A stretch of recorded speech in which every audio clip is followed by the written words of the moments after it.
अस्सलाम वालेकुम स्टूडेंट्स, कैसे हैं आप सब। उम्मीद है आप सब खैरियत से होंगे। आज का जो हमारा टॉपिक है वो हमारे पास बीटा डिके से ही रिलेटेड है। न्यूट्रिनो हाइपोथेसिस हम डिस्कस करने जा रहे हैं। लास्ट लेक्चर में हमने बीटा डिके डिस्कस किया था और ये बीटा डिके से ही रिलेट करता है न्यूट्रिनो हाइपोथेसिस। ठीक है, न्यूट्रिनो हाइपोथेसिस बेसिकली एक्सप्लेन करता है process of discovering of neutrino particle.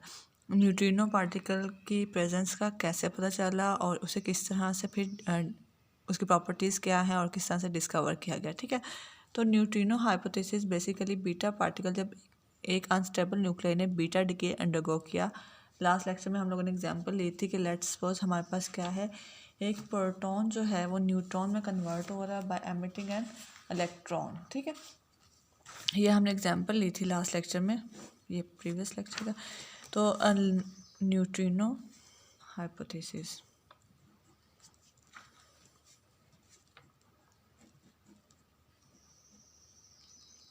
ठीक है, लास्ट लेक्चर में हमने देखा था कि हमारे पास न्यूट्रॉन जो है प्रोटॉन में कन्वर्ट हुआ और साथ में हमारे पास क्या आया, हमारे पास एक इलेक्ट्रॉन रिजल्ट में आया। ठीक है, न्यूट्रॉन का जो एटॉमिक मास होता है वो हमारे पास 1 होता है, एटॉमिक नंबर 0 होता है। न्यूट्रॉन प्रोटॉन में कन्वर्ट हुआ, प्रोटॉन का एटॉमिक मास 1 होता है, एटॉमिक नंबर 1 होता है। और इलेक्ट्रॉन का हमारे पास क्या होता है, मास 0 होता है और एटॉमिक नंबर उस पर जो चार्ज होता है वो हमारे पास माइनस होता है। ठीक है, अब अगर हम इस इक्वेशन को बैलेंस करें, हमारे पास जो भी रिएक्शंस होते हैं वो law of conservation of atomic message, atomic charge, atomic number या एटॉमिक चार्ज एक ही बात होती है, उसके अलावा मोमेंटम, स्पिन और एनर्जी को कंजर्व करते हैं। मतलब जितना एटॉमिक मास, ये जो हमारे पास अपर होता है ये हमारे पास एटॉमिक मास होता है और ये जो लोअर होता है ये हमारे पास क्या होता है, एटॉमिक नंबर। जितना एटॉमिक मास बिफोर रिएक्शन होना चाहिए उतना ही एटॉमिक मास आफ्टर रिएक्शन, मतलब ओवरऑल जितना भी है समेशन जो है हमारे पास रिएक्टेंट्स के एटॉमिक मासेस का सम और प्रोडक्ट्स के एटॉमिक मासेस का सम सेम होना चाहिए। इसी तरह से रिएक्टेंट्स के एटॉमिक नंबर्स का सम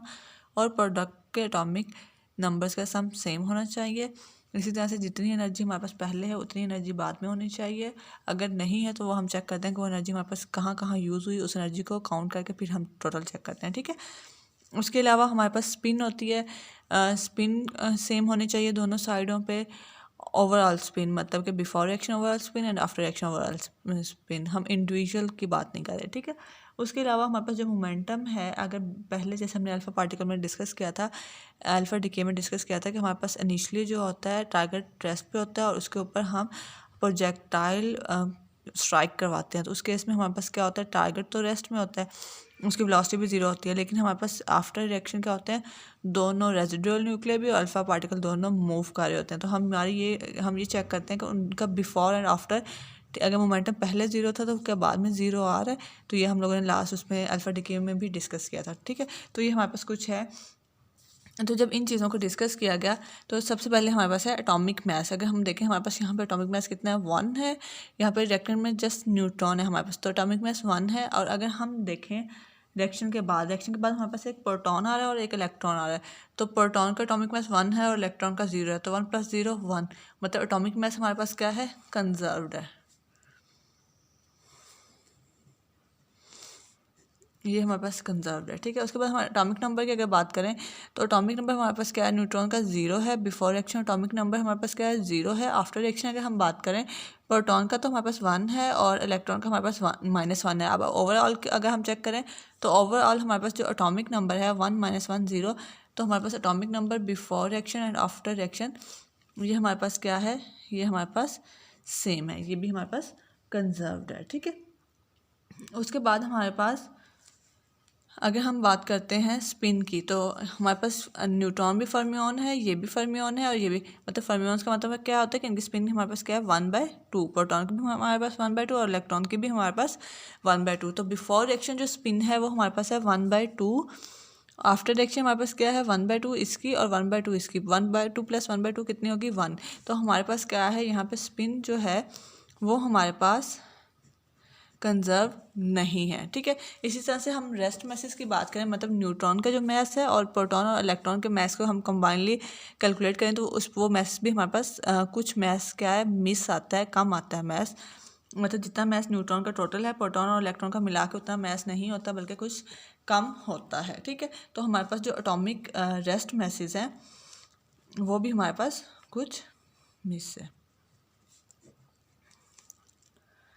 ये भी हमारे पास कंजर्व नहीं है। ठीक है, इसी तरह से हमारे पास अगर मोमेंटम की बात करें तो हमारे पास वो भी कंजर्व्ड नहीं होता। ठीक है, अब इस बेस पे पहले तो ये देखा गया कि हमारे पास मे बी जो बीटा डिके है ये law of conservation off spin, rest message या एनर्जी इनको ओबे ही नहीं करता। Momentum, law of conservation of momentum, energy, spin and rest message को ओबे ही नहीं करता।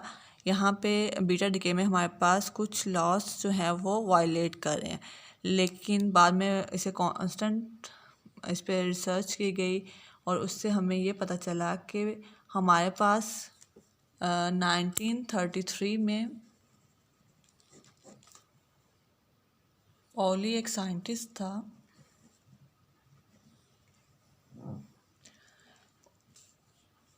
पॉली ने ये सजेस्ट किया कि ऐसा पॉसिबल है कि यहाँ पे कोई एक ऐसा एलिमेंट या पार्टिकल एमिट हुआ हो जो मैस, जिसका मैस क्या हो, जो मैस मिस है वो उसका मैस हो, और क्योंकि हमारे पास चार्ज तो बैलेंस है तो इट्स मीन उसका चार्ज 0 हो और स्पिन उसकी क्या हो, उसकी स्पिन क्या हो 1/2 हो। तो पॉली ने ये सजेस्ट किया था, फिर उसके ऊपर लेटर ऑन अदर साइंटिस्ट ने इसको स्टडी किया और यही सजेस्ट किया गया कि हमारे पास वाकई में जब ये रिएक्शन होता है न्यूट्रॉन प्रोटॉन में कन्वर्ट होता है और साथ में हमारे पास बीटा नेगेटिव पार्टिकल एमिट होता है या इलेक्ट्रॉन एमिट होता है, तो उसके साथ में एक और पार्टिकल भी एमिट होता है। उस पार्टिकल को फर्मी ने नेम दिया था, इटालियन फिजिसिस्ट है, उन्होंने नेम दिया था उसको न्यूट्रिनो का। ठीक है, एंटी न्यूट्रिनो, उसको उन्होंने एंटी न्यूट्रिनो का नेम दिया था। ठीक है, तो ये इस तरह से इसकी प्रेजेंस का पता चला और इसको फिर लेटर ऑन वेरीफाई भी किया गया। वेरीफाई किस तरह से किया गया कि जैसे हमारे पास प्रोटॉन है, इलेक्ट्रॉन है, अगर हम इनको देखें तो इनके ऊपर कुछ ना कुछ चार्ज होता है। प्रोटॉन पे पॉजिटिव चार्ज होता है, इलेक्ट्रॉन पे हमारे पास क्या होता है, नेगेटिव चार्ज होता है। तो इन पे जब हम अप्लाई करते हैं इलेक्ट्रिक फील्ड या मैग्नेटिक फील्ड अप्लाई करते हैं तो उसमें इनकी प्रेजेंस का पता चल जाता है। लेकिन अगर हम न्यूट्रॉन को देखें तो न्यूट्रॉन के पे क्योंकि कोई चार्ज नहीं होता, इसलिए न्यूट्रॉन की डिस्कवरी भी बहुत लेट हुई एज़ कम्पेयर टू प्रोटॉन और इलेक्ट्रॉन। तो रीज़न यही है कि न्यूट्रॉन पे चार्ज नहीं होता और उसको डिटेक्शन में प्रॉब्लम होता है कि क्या यहाँ पे न्यूट्रॉन प्रेजेंट है या नहीं है। ठीक है, तो इस वजह से यही सेम केस हमारे पास एंटी न्यूट्रिनो के उसमें था कि एंटी न्यूट्रिनो भी अगर तो इस पर कोई चार्ज होता तो हम उसे इजीली डिटेक्ट कर सकते थे बाय अप्लाइंग इलेक्ट्रिक फील्ड और मैग्नेटिक फील्ड। हम इसे डिटेक्ट कर सकते थे कि यहाँ पे कोई पार्टिकल मौजूद है, लेकिन क्योंकि ये चार्जलेस था इसलिए इसकी प्रेजेंस का पता नहीं था। और उसके अलावा इसके जो रेस्ट में, वैसे एटॉमिक मास तो इसका 0 था, रेस्ट मास की अगर हम बात करें तो वो भी बहुत कम था। तो इस वजह से इसकी प्रेजेंस में का पता चलना बहुत मुश्किल था। तो इसके डिटेक्शन के लिए डिटेक्टर यूज़ किया गया। कौन सा डिटेक्टर था, सेंटिलेशन डिटेक्टर था।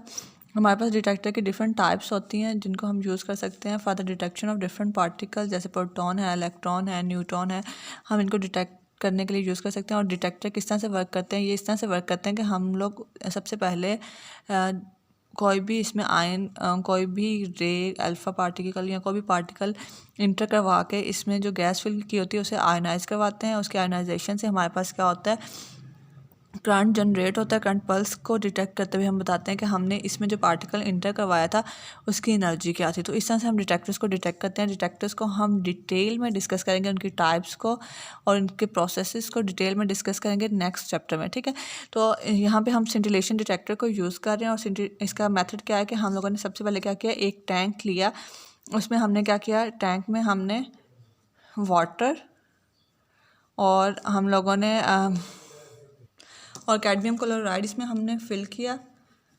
फिर हमने इसमें क्या किया,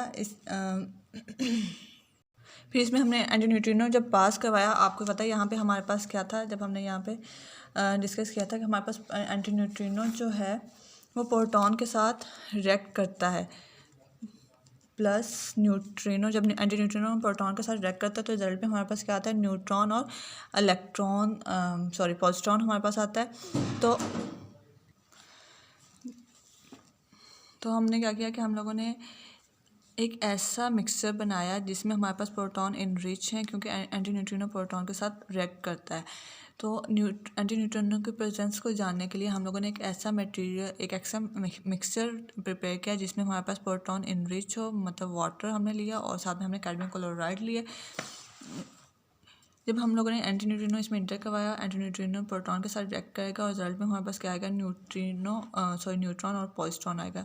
पॉजिट्रॉन क्या होगा, क्योंकि ये हमारे पास आयनाइज्ड फॉर्म में मौजूद है, तो पॉजिट्रॉन इसमें मौजूद इलेक्ट्रॉन्स के साथ रिएक्ट करेगा और क्या होगा, एनिहिलेशन प्रोसेस होगा और उसके रिजल्ट में हमारे पास क्या आएंगी, गैमा रेज जनरेट होंगी।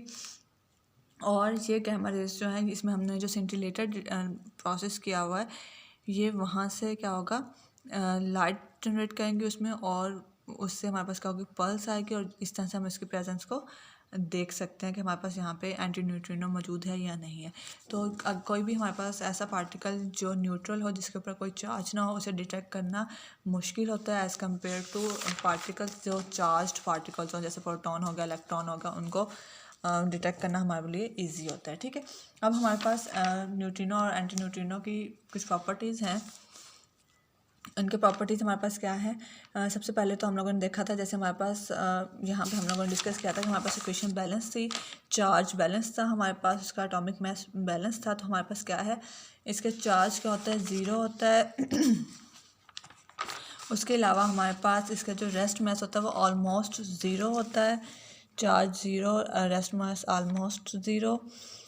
उसके अलावा स्पिन जो होती है हमारे पास 1/2 स्पिन होती है, क्योंकि यही स्पिन हमारे पास इक्वेशन में मिस थी। तो हमने कहा कि हमारे पास एंटी न्यूट्रिनो या न्यूट्रिनो जो है, इनकी जो स्पिन होगी वो हमारे पास क्या होती है, 1/2 स्पिन होती है। और इनका क्योंकि बहुत कम होता है रेस्ट मास, इसलिए ये आयोनाइजेशन प्रोड्यूस नहीं कर सकते।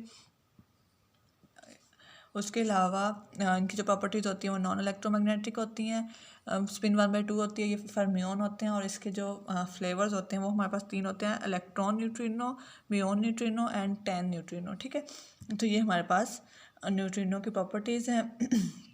अगर हम बीटा नेक्स्ट हमारे पास है बीटा डिके थेरी या थेरी ऑफ बीटा डिके, इसे हम फर्मी थेरी भी कहते हैं। इसकी अगर हम फर्मी थेरी हमें क्या करता है, फर्मी थेरी हमें एक्सप्लेन करती है Fermi theory of beta decay. Fermi theory जो है वो हमें ये एक्सप्लेन करती है कि बीटा डिके किस तरह से अंडरगो करता है। तो बीटा डिके जो है ये हमारे पास weak, according to Fermi theory, beta decay जो है ये हमारे पास वीक इंट्रैक्शन है। मतलब हमारे पास जो बीटा पार्टिकल है वो बहुत वीक फोर्सेस के साथ अटैच्ड होता है न्यूक्लियाई के साथ, न्यूक्लियाई के अंदर। और फर्मी ने जो हमें डिस्क्राइब किया था एमिशन बीटा पार्टिकल की प्रोबेबिलिटी के, मतलब कि कितने टाइम में बीटा पार्टिकल के एमिट होने के चांसेस होते हैं, ये एक्सप्लेन किया था। ठीक है, तो ये हमारे पास फर्मी थ्योरी है। फर्मी थ्योरी में प्रोबेबिलिटी को एक्सप्लेन किया गया है कि कितने टाइम में क्या चांसेस होते हैं। ये हमारे पास एक डिराइव्ड फार्मूला है, इसको डिराइव फर्दर नहीं किया गया, ऑलरेडी डिराइव्ड फार्मूला है। इसमें उन्होंने कहा प्रोबेबिलिटी है जो किसी भी अगर टाइम के अकॉर्डिंग हम प्रोबेबिलिटी देखें बीटा पार्टिकल के एमिट होने के, तो वो डिपेंड करती है हमारे पास इन फैक्टर्स पर। ठीक है, इसमें जी हमारे पास क्या है, जी हमारे पास स्ट्रेंथ को बताता है, जो जिस फोर्स के साथ वो बाइंड है उसकी स्ट्रेंथ कितनी है उसको एक्सप्लेन करता है। एम हमारा एफ ऑफ जी टी ये फंक्शन है जो हमें एक्सप्लेन करता है कि जब बीटा पार्टिकल एमिट होता है तो बीटा पार्टिकल और जो रेजिडुअल न्यूक्लियाई है, जो न्यूक्लियाई पहले अनस्टेबल था और बीटा पार्टिकल के एमिशन के बाद स्टेबल स्टेट में आया, उन दोनों के दरमियान जो कॉलम फोर्स है वो क्या है। एम जो है ये प्रोबेबिलिटी को मेजर करने के लिए यूज़ होता है कि न्यूक्लियाई जो है वो अल्फ़ा डिके अंडरगो करेगा और बीटा डिके अंडरगो करेगा। ठीक है, पी जो है ये प्रोबेबिलिटी को रिप्रेजेंट करता है कि कितने चांसेस हैं डिके के। उसके बाद हमारे पास एम नॉट जो है वो रेस्ट मास ऑफ इलेक्ट्रॉन को रिप्रेजेंट करता है। और ये जो सारा कंबाइंड फैक्टर्स हैं ये हमें एक्सप्लेन करते हैं उसके प्रोबेबिलिटी के बारे में। ठीक है, उसके बाद कुछ कंडीशंस अप्लाई करते हुए इसको फर्दर सॉल्व किया गया है कि अगर हम एफ़ को 1 के इक्वल कर दें और एम हम कहें इंडिपेंडेंट है, तो उस केस में जो हमारे पास पॉसिबिलिटीज़ होंगी लो उस पर एटॉमिक नंबर्स, लो एटॉमिक नंबर्स पे। ठीक है, जैसे कम एटॉमिक नंबर्स की अगर हम बात करें तो उसके लिए हमारे पास ये होगा। इसमें हमारे पास क्या है, T+2m0 C² आएगा और ये हाफ नहीं आएगा। ठीक है, ये हमारे पास है। उसके बाद डिके कांस्टेंट और टाइम के दरमियान रिलेशन बताया गया, ये हमें ऑलरेडी पता है। फिर इसको इस पर अप्लाई करते हुए एक कांस्टेंट ये साथ यूज़ किया गया और फिर कहा गया कि इसको फर्दर मतलब ये जस्ट डायरेक्ट डेरिवेशंस नहीं है, ये डायरेक्ट रिलेशंस बताए गए हैं। अगर हम इसको प्रॉपरली सॉल्व करें तो हम उसमें बता सकते हैं कि ये इसको इस तरह से ये इस पे डेरिवेशन या ये रूल अप्लाई करते हुए ये इस तरह से किया गया। तो ये जस्ट डायरेक्ट आप इसको याद कर सकते हैं। ये हमारे पास इसका दरमियान रिलेशन आ गया, इसके ऊपर लॉग अप्लाई किया तो ये हमारे पास ये इक्वेशन आ गई। और अगर हम लॉग मतलब टाइम और डिके कांस्टेंट के दरमियान ग्राफ ड्रा करें तो वो हमारे पास बिल्कुल वैसा ही आएगा जैसे हमने पहले गीगर एंड नेटल लॉ में एक्सप्लेन किया था। ठीक है, अल्फा डिके के एंड पे किया था, आपको याद होगा। ठीक है, ये हमारे पास बीटा डिके था, Fermi theory of beta decay हमने देखी, न्यूट्रिनो हाइपोथेसिस देखा, इससे पहले हमने बीटा डिके देखा, ये हमारे पास कंप्लीट हो गया। नेक्स्ट लेक्चर में इंशाल्लाह हम गैमा डिके के बारे में बात करेंगे। अल्लाह हाफिज़, फ़ी अमान अल्लाह।